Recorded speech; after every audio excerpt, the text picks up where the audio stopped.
transmettre et à transférer à tous les musulmans du monde entier. Dédicace à vous. Nous, musulmans, nous nous excusons d'avoir sauvé la France lors de la Deuxième Guerre mondiale, conquise en 3 jours seulement par le nazisme lors du Blitzkrieg. Nous sommes allés au front avec des prières qui ne dérangeaient personne, pendant que la majorité des Français collaboraient bien à l'abri et qu'une infime minorité de héros résistait difficilement tant la délation sévissait. Nous, musulmans, nous nous excusons pour l'imam de la mosquée de Paris, Abdelkader Mesli, paix à son âme, qui a sauvé des juifs de la xénophobie du gouvernement de l'époque. Il les abritait, il les déclarait à l'autorité comme musulmans pour les protéger. Il a risqué sa vie pour celle d'autrui, pour des personnes qui pensaient différemment de lui. Il a été dénoncé à la Gestapo, torturé puis déporté à Dachau en juillet 1944.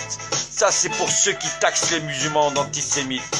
Nous, musulmans, nous nous excusons car nous sommes allés jusqu'à les accueillir, ces pauvres juifs, et les protéger dans nos pays d'origine respectifs, ces pauvres innocents. Et nous nous sommes opposés à leur déportation au péril de nos vies. Nous, musulmans, nous nous excusons d'avoir reconstruit la France lors des 30 Glorieuses, lorsque le pays était ravagé par la misère et la famine. Nous avons travaillé très dur pour que le pays remonte la pente et y avons laissé de notre santé en effectuant tous les métiers dont personne ne voulait. Dédicace à tous les Chibani de l'époque du Maghreb jusqu'à l'Afrique du Sud. Nous, musulmans, nous nous excusons d'avoir cru d'être français. Visiblement, notre citoyenneté a été réduite à un simple bout de papier. Nous, musulmans, nous nous excusons quand nos enfants réussissent que ceux d'autrui malgré les freins et la discrimination quotidienne. Ils sont aujourd'hui avocats, ingénieurs, chirurgiens, professeurs, politiciens. Alhamdulillah wa jazal hamd. Mais leur réussite dérange, donc on leur colle une étiquette dès qu'ils s'expriment ou dénoncent une injustice. Nous, musulmans, nous nous excusons car nous combattrons toujours l'injustice, l'inégalité, la misère et tous les maux que subissent tous les citoyens de la terre. Et bien sûr, cela dérange les puissants de ce monde actuel de penser de la sorte. Nous, musulmans, nous nous excusons de devoir porter le poids de l'incompétence de ceux qui nous gouvernent. Ils ne savent pas gérer, même pas un stock de masques, prennent des décisions contradictoires, sont impuissants face à la maladie, face au chômage, face à la précarité, face à l'agonie des personnels soignants, face à la crise du logement, face aux plus démunis, face aux SDF, face à la crise de l'éducation et aux écoles dont le niveau ne cesse de baisser, face à l'abrutissement des masses dans une société dirigée par le divertissement, face aux impôts qui reprennent le fruit du travail des salariés, non pas pour améliorer le service public, mais pour mieux enrichir quelques personnes. Nous, musulmans, nous nous excusons de l'irresponsabilité, de l'incompétence, des mensonges et des fausses promesses de ceux que vous choisissez. Et écoutez, ils désignaient hier les Juifs comme responsables de tous les maux de la société. Aujourd'hui, ils désignent l'islamisme soi-disant. En fait, ils désignent toute une nation, les musulmans. À force de propagande et de fake news diffusées à profusion quotidiennement à grande échelle, difficile de ne pas succomber pour un ignorant, un incrédule qui ne comprend rien.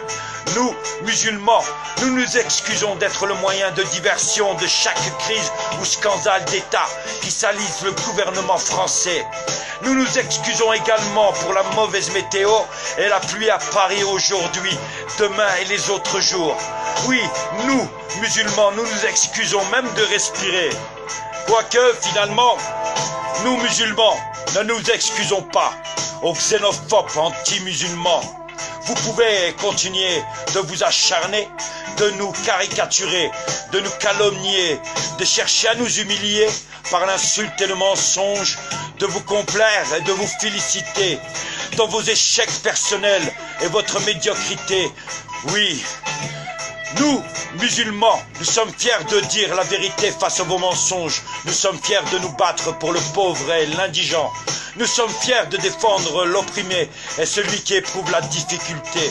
Nous sommes fiers de notre courage face à ceux qui se pensent puissants, mais qui ne sont comme vous, comme nous, que des humains. Nous sommes fiers de ce que nous sommes. Nous sommes fiers de nos origines étrangères ou françaises. Nous sommes fiers de notre foi. Nous sommes fiers de notre religion.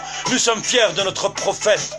Paix, salut, prière et bénédiction sur lui et de tout ce qu'il nous a apporté. La patience, la miséricorde pour autrui, l'amour, le respect, l'élévation, le combat face à l'injustice, la vulgarité, l'égocentrisme et l'iniquité et tout ce qui pourrait être mauvais, que vous le vouliez ou non. Il est la personnalité historique, oui, historique,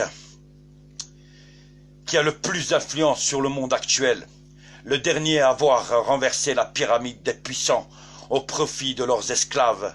Oui, le dernier à avoir libéré le peuple de ses chaînes.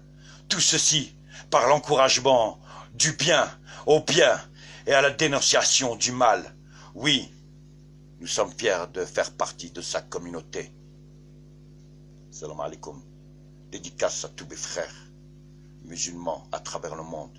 Dédicace à toutes les âmes de bonne volonté et de bonne foi. Bonne fin de soirée à vous. Salam alaikum.